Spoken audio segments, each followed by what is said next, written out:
हाँ, तो मेरे प्यारे बच्चों कैसे हैं आप सभी? उम्मीद करते हैं बहुत ही अच्छे होंगे, स्वस्थ होंगे, मस्त जबरदस्त तरीके से अपना पढ़ाई-लिखाई कर रहे होंगे। मैं आनंद सर अपने प्यार से प्लेटफ़ॉर्म आदर्श ऑनलाइन क्लासेस में आप सभी का स्वागत करता हूँ। देखिए, हम लोग कल कल कहाँ तक पढ़ चुके थे? दर्पण किसे कहते हैं? दर्पण किसे कहते हैं? यहाँ तक हम लोग यानी कि दर्पण के बारे में हम लोगों ने पढ़ चुका था। दर्पण के प्रकार के बारे में पढ़ना है, तो फिर से आज हम लोग फिर से देख लेते हैं दर्पण किसे कहते हैं। दर्पण वैसा चमकीला सतह वैसा चिकना और चमकीला सतह जो प्रकाश का परिवर्तन के नियम का पालन करता है और जिसका एक भाग अवश्य ही रंगा हो, क्या कहलाएगा? दर्पण कहलाएगा। दर्पण कितने प्रकार के होते हैं? 3 प्रकार के। कहना क्या चाह रहा है कि वैसा चिकना और चमकीला सतह जो प्रकाश के परिवर्तन के नियमों का पालन करता हो और एक भाग क्या हो? अवश्य ही रंगा हो, दर्पण कहलाता है। दर्पण मुख्यतः कितने प्रकार के होते हैं? 3 प्रकार के। पहला क्या है? समतल दर्पण। दूसरा का क्या है? गोलीय दर्पण। तीसरा का क्या है? परवलय दर्पण। आइए जानते हैं समतल दर्पण किसे कहते हैं। हेडिंग क्या है हम लोग का? समतल दर्पण। ठीक है। वैसा दर्पण जिसका परिवर्तक सतह समतल हो, जिसका परिवर्तक सतह क्या हो? समतल हो, समतल दर्पण कहलाता है। इसमें बिना प्रतिबिंब हमेशा काल्पनिक और बराबर बनता है। प्रतिबिंब कैसा बनता है? काल्पनिक और बराबर बनता है। ठीक है। जैसे हम देख लीजिए, वस्तु की दूरी कितना है? 10 सेंटीमीटर। दर्पण से वस्तु की दूरी कितना है? दर्पण से ये क्या है? ये हम लोग का क्या है? ये दर्पण है। दर्पण से वस्तु की दूरी कितना है? 10 सेंटीमीटर। इधर का क्या हो रहा है? ये देख लीजिए, ये 10 सेंटीमीटर का दूरी मांग रहा है यहाँ तक। ठीक है। तो दर्पण से प्रतिबिंब की दूरी भी कितना होगी? और दर्पण से प्रतिबिंब की दूरी भी कितना होगी? 10 सेंटीमीटर समतल दर्पण में। और ऊंचाई कितना है उसका? 30 सेंटीमीटर। अब प्रतिबिंब कितना है? तो 30 सेंटीमीटर। तो वस्तु की दूरी कितना होगी? तो 20 सेंटीमीटर। 10 + 10 यानी कि 20 सेंटीमीटर वस्तु की दूरी। देखिए, वस्तु से प्रतिबिंब की दूरी, यहाँ का दूरी पूछ रहा है, इतना दूर का दूरी। 10 प्लस कितना हो जाए?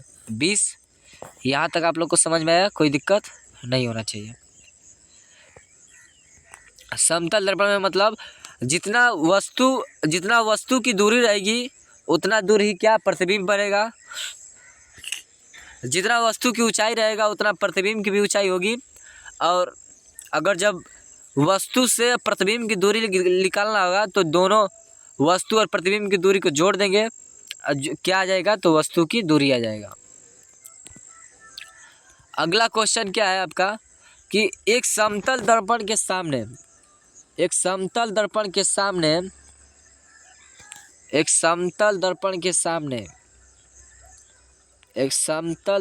सामने क्या कर रहा है? एक समतल दर्पण के सामने 15 सेंटीमीटर दूर पर 5 फीट का एक आदमी खड़ा है। तो बताइए, क्या बताइए? बताना क्या है? प्रतिबिंब की ऊंचाई कितना होगा, आदमी का प्रतिबिंब कितना दूरी पे होगा और दर्पण से प्रतिबिंब की दूरी कितना होगा। तो उसी समतल दर्पण के ऊंचाई उसका कितना दिया है? 5 सेंटीमीटर। और आदमी से प्रतिबिंब की दूरी कितना होगा? तो 15, समतल दर्पण के सामने 15 सेंटीमीटर के दूर पे है तो 30 सेंटीमीटर या 30 फीट होगा। ठीक है। और यहाँ पे दर्पण से प्रतिबिंब की दूरी कितना होगा? तो 15 सेंटीमीटर। नोट है, इसको देख लेते हैं। नोट क्या कह रहा है कि किसी दर्पण में किसी वस्तु का पूरा प्रतिबिंब देखने के लिए वस्तु की ऊंचाई कम से कम आधी होनी चाहिए। ऊंचाई दर्पण से क्या होनी चाहिए? कम से कम आधी ऊंचाई होनी चाहिए। ठीक है। देखिए, कहना क्या चाह रहा है यह कि अगर जब किसी समतल दर्पण में वस्तु का प्रतिबिंब पूरा देखना है, पूरा देखना है तो उस वस्तु की ऊंचाई कम से कम आधी ऊंचाई होनी चाहिए, दर्पण से आधी ऊंचाई होनी चाहिए। उसके बाद प्रतिबिंब हम लोग पूरा देख लेंगे। जब उसका आधा हम लोग भाग निकालेंगे तो उसका प्रतिबिंब हम लोग पूरा देख लेंगे। जैसे में क्या कर रहा है, 5 मीटर फुट पर एक आदमी समतल दर्पण के सामने खड़ा है और पूरा प्रतिबिंब देखना चाहता है, तो दर्पण का लंबाई कम से कम 25 सेंटीमीटर होनी चाहिए। ठीक है, इसका याद है, यानी कि 5 का आधा कितना होगा, 2.5 होनी चाहिए, तब उसका पूरा प्रतिबिंब दिखाई देगा। ये क्या कर रहा है, नोट कर रहा है। दूसरा का नंबर नोट है। दूसरा का नंबर नोट क्या कर रहा है, यदि कोई वस्तु समतल दर्पण के सामने भी वेग से चलता है तो उसका प्रतिबिंब क्या होगा, तो पहला क्या रहा है कि वस्तु की अपेक्षा v2 वेग से चलेगा, 2v वेग से चलेगा, और दर्पण के अपेक्षा क्या होगा, v वेग से चलेगा। कोई दिक्कत यहाँ तक? क्वेश्चन कितना है, जैसे में देख लीजिए, एक व्यक्ति 10 मीटर प्रति सेकेंड के वेग से समतल दर्पण की ओर चल रहा है, तो बताइए क्या कर रहा है। तो पहला क्या कर रहा है कि व्यक्ति के सापेक्ष में प्रतिबिंब का वेग कितना होगा, तो v2 बराबर, तो यानी कि 10 सेंटीमीटर दे रहा है तो 10 गुणे 2 कर देंगे तो क्या हो जाएगा, v2 बराबर मान निकाल देंगे क्या, 20 सेंटीमीटर। ये क्या कर रहा है, दर्पण के अपेक्षा वेग कितना होगा, तो v, तो 10 दिया ही है, तो v बराबर क्या हो जाएगा, 10 सेंटीमीटर पर सेकेंड। देखिए हम लोगों ने क्या समतल दर्पण पढ़ लिया है, कोई दिक्कत यहाँ तक नहीं हुआ। अब हम लोग का हेडिंग क्या है, गोलीय दर्पण आज हम लोग जान लेते हैं। समतल दर्पण तो जान लिया, अब गोलीय दर्पण किसे कहते हैं यह जान लेते हैं। गोलीय दर्पण ऐसा दर्पण जिसका परिवर्तक सतह खोखले गोले का एक भाग होता है, गोलीय दर्पण कहलाता है। गोलीय दर्पण 2 प्रकार के होते हैं, अवतल दर्पण, उत्तल दर्पण। इधर वाला क्या है, उत्तल दर्पण है, इधर वाला क्या है, अवतल दर्पण है। जिसका परिवर्तक सतह क्या हो, ये क्या है, अवतल दर्पण है, ये क्या है, उत्तल दर्पण है।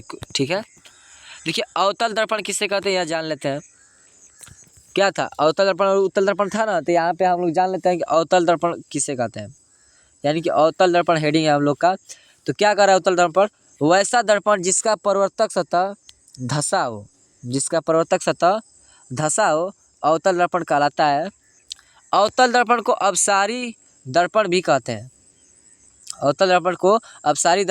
हैं, यहाँ से ऑब्जेक्टिव टकराएगा आप लोग का, कहेगा कि अवतल दर्पण को किस नाम से जाना जाता है, तो अपसारी दर्पण, या अपसारी दर्पण किसे कहते हैं, तो अवतल दर्पण को।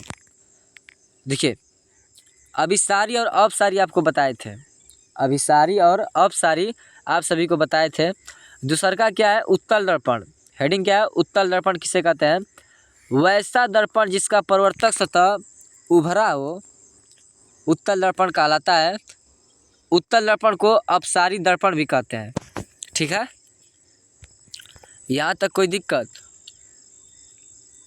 जैसे में यहाँ पे देख लीजिए क्या कर रहा है कि अवतल दर्पण का परिवर्तक सतह धंसा हुआ होता है। देखिए यहाँ पे परिवर्तक सतह क्या है, धंसा हुआ है, और इसका परिवर्तक सतह क्या है, उभरा हुआ है।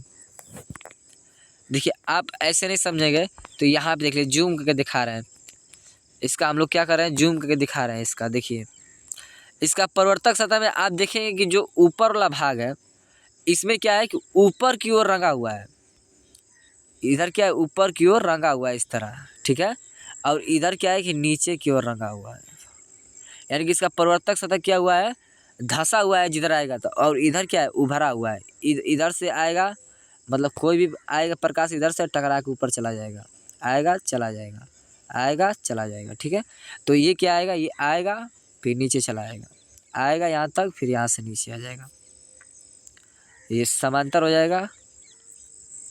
और इधर तो ये समांतर है, ये है। देखिए अब इधर से टकराएगा, इसका परिवर्तक सतह क्या है, उभरा हुआ है, इसका परिवर्तक सतह क्या है, धंसा हुआ है। कोई दिक्कत? यहाँ तक कोई दिक्कत? अवतल दर्पण उत्तल दर्पण आप लोगों ने समझ लिया। तो देखिए गोलीय दर्पण के संबंध में कुछ महत्वपूर्ण बिंदु। गोलीय दर्पण में कौन चीज़ क्या क्या किसे क्या कहते हैं इसको जान लेते हैं। पहला आपका क्या है? ध्रुव। दूसरा का क्या है? वक्ता केंद्र। और तीसरा का क्या है? वक्ता त्रिज्या। चौथा क्या है? फोकस। पांचवा क्या है? फोकस दूरी। छठा क्या है? प्रधान अक्ष। और सातवां क्या है? द्वारक। तो आइए हम लोग क्या जानते हैं, वक्ता केंद्र किसे कहते हैं। वक्ता केंद्र किसे कहते हैं। अब हम लोग का अगला टॉपिक इसी में से लाइन बाय लाइन सातों पढ़ेंगे, ठीक है। तो हम उम्मीद करते हैं कि ये सारे आप लोग को यहाँ तक समझ में आ गया। कल से हम लोग पढ़ेंगे वक्ता केंद्र, दर्पण का ध्रुव यानी कि ध्रुव किसे कहेंगे, वक्ता केंद्र किसे कहेंगे, प्रधान अक्ष किसे कहेंगे, द्वारक किसे कहेंगे, ये सब क्या हम लोग कल पढ़ेंगे, ठीक है। तो यहाँ तक आप लोग की क्लास कैसी लगी कमेंट में बताइएगा। तो मिलते हैं अगले क्लास में, तब तक के लिए जय हिंद, वंदे मातरम। और जो बच्चे PDF नहीं लिए हैं वो 74 93 86 46 87 पे कॉल या व्हाट्सअप कर सकते हैं। और जो बच्चे टेलीग्राम या व्हाट्सअप चैनल फॉलो नहीं किए हैं कर लीजिए, उसी पे आप लोग को वीडियो का लिंक और PDF मिलेगा, ठीक है। तो मिलते हैं अगले क्लास में, तब तक के लिए जय हिंद, वंदे मातरम।